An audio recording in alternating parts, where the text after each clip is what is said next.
శ్రీనివాస్ గారు, రాజకీయాల్లో అనేక ఆరోపణలు, రకరకాల అలిగేషన్స్, కేసులు అన్నీ ఫేస్ చేస్తుంటారు.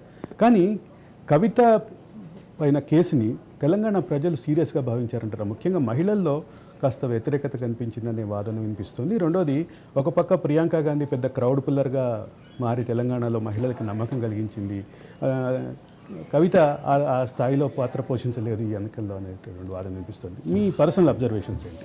100% నేను మల్టిపుల్ ప్లేసెస్ మన తెలంగాణ పర్టికులర్గా తిరుగుతున్నప్పుడు ఎలక్షన్స్కి ముందు పర్టికులర్గా మెజారిటీ ఆఫ్ ద పీపుల్లో, మెజారిటీ ఆఫ్ ద లొకేషన్స్లో ఆల్ ఓవర్ తెలంగాణలో చూస్తే డెఫినెట్గా కవిత పైన వచ్చిన ఆరోపణల్ని అది నిజాల అబద్ధాలని తేలడం తర్వాత విషయం పక్కన పెడితే ప్రజలు మాత్రం 100% ఇది నిజమని నమ్మేశారు.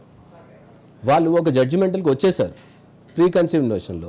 దీనికి అంటే ఇవన్నిటికీ కారణం ప్రజలందరూ ఒక జడ్జిమెంట్కి రావడానికి కారణం కూడా మళ్ళీ ఇదే ఫ్యామిలీ, ఇదే పార్టీ పీపుల్.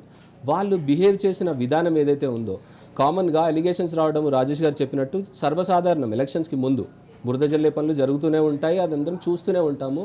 అయితే జనరల్లీ అది నార్మల్ అలిగేషన్స్ అని చెప్పి కొట్టిపారేద్దాం అనుకునే ఆ ప్రయత్నంలో ఈ స్పెషల్గా ఫ్లైట్లు వేసుకొని వెళ్ళడాలు, మల్టిపుల్ పీపుల్ని ఇన్ఫ్లుయెన్స్ చేస్తూ ఢిల్లీలో జరిపిన హోటల్లో బేరసారాలు అనుకోవచ్చు, సూట్ కేసుల పర్వం అనుకోవచ్చు, ఢిల్లీ నుంచి గల్లీ వరకు జరిగిన మొత్తం అంతా ఎపిసోడ్స్ని ప్రజలు చాలా క్లియర్గా చూసున్నారు.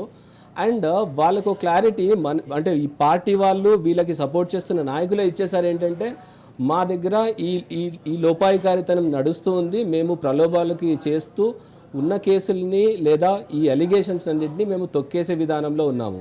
ఇప్పుడు జ్యుడిషియరీ సిస్టమ్ ఎట్లా ఉంటుందంటే, అలిగేషన్స్ కామన్, దానికి సంబంధించిన ఎవిడెన్స్లు అనుకోవచ్చు, గ్రౌండ్ వర్క్ అనుకోవచ్చు చేసుకొని ప్రాపర్గా సిస్టమేటిక్గా జరిగితే అదందరూ లైట్గా తీసుకునేవాళ్ళు, లేదంటే పద్ధతి ప్రకారం జరుగుతుంది అని అనుకునేవాళ్ళు. కానీ వీళ్ళు చేసిన ఈ ప్రయత్నాలు ఏవైతే ఉన్నాయో ఇది నిజమే అయ్యి ఉండొచ్చు. సెంట్రల్ గవర్నమెంట్లో ఉన్న వాళ్ళకి ఇక్కడ స్టేట్ గవర్నమెంట్లో ఉన్న వాళ్ళు లాలూచి పడి ఉండొచ్చు అనే ఆ క్లారిటీని జనాలకి వీళ్ళే ఇచ్చిన వాళ్ళు అయి ఉన్నారు. అందువల్ల జనాలు 100% బిలీవ్ చేశారు. దానివల్ల డెఫినెట్లీ ఈ ఎలక్షన్స్లో రిజల్ట్స్లో దీని పాత్ర చాలా పెద్ద ఎత్తునే జరిగింది. ఆ రిజల్ట్ మనందరికీ కనిపించింది. అంటే ఇంకొక విషయం, ఈ కేసుని డీల్ చేసిన విధానం పైన రకరకాల అనుమానాలకి తావిచ్చినట్టుగా మీ కంక్లూజన్లో కనిపిస్తుంది. 100% అండి. నేను అడ్వకేట్స్ ఫెటర్నిటీలో ఎక్కువగా ట్రావెలింగ్ చేయడము, ప్రతి కోర్టులో ఉన్న బార్ వాళ్ళతో ఇంటరాక్ట్ అవ్వడము, మెజారిటీ ఆఫ్ ద అడ్వకేట్స్తో మాట్లాడితే ఫస్ట్ జ్యుడిషియరీలో ఉన్న వాళ్ళకి మాకు క్లారిటీ ఉంటుందండి. ఒక అలిగేషన్ వచ్చినప్పుడు, ఒక కేసు పడ్డప్పుడు జనరల్ ప్రొసీజర్ ఏముంటుంది, ఏమేమి జరుగుతుంది, ఏంటి అంటే జ్యుడిషియరీ సిస్టమ్ ప్రకారము కోర్టు ప్రొసీజర్ ఏముంటుందనే క్లారిటీ ఉంటుంది. సో ఇక్కడ ఇప్పుడు పరిణామాలు ఏవైతే జరిగిన పరిణామాల గురించి చర్చలు కంటిన్యూ అయినాయో డెఫినెట్గా నేను చెప్పగలుగుతాను, విన్నదాన్ని బేస్ చేసుకుని 100% జరిగింది. ఏది ఆ మ్యానిపులేషన్ ప్రాసెస్ అనేది జరిగిందనేది కళ్ళకి అందరికీ కనిపించింది కదా. క్వశ్చన్ ఏంటి?